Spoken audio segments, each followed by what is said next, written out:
बोला बोला छठी मैया की जय। बाजे लगी डीजे डीजे डीजे बाजे लगी डीजे देखो छठी माई के घाट बाजे लगी डीजे देखो छठी माई के घाट।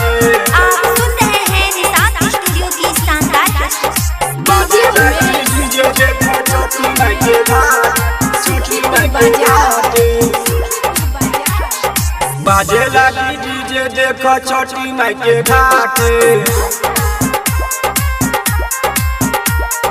बाजे लगी डीजे देखो छठी माई के घाट। कहीं प्रोग्राम कहीं जागरण बाटे कहीं प्रोग्राम कहीं जागरण बाटे बाजे लगी डीजे देखो छठी माई के घाट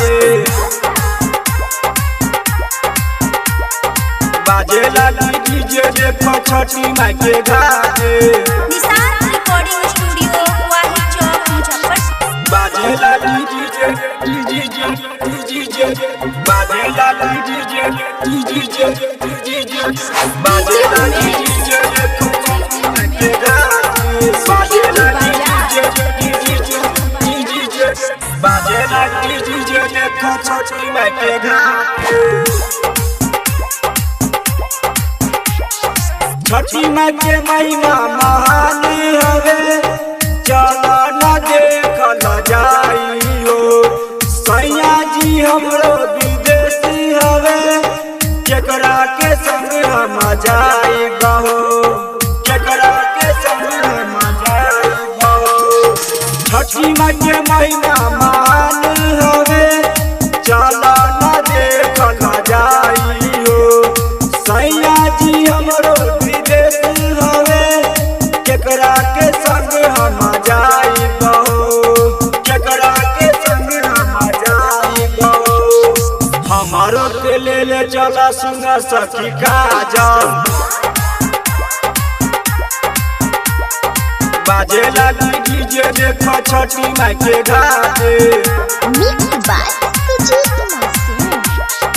बाजे लगी डीजे डीजे बाजे लगी डीजे डीजे बाजे लगी डीजे देखो छठी माई के घाट बाजे लगी डीजे बाजे लगी डीजे देखो छठी माई के घाट।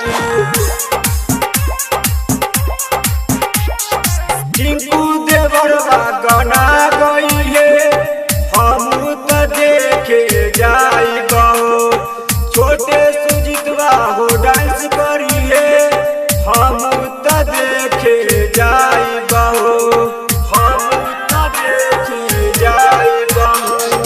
टिंकू देवरवा गाना गइले हम त देखे जाई बहो छोटे सुजीतवा हो डांस करिए हम त देखे जाई बहो हम त देखे जाई बहो।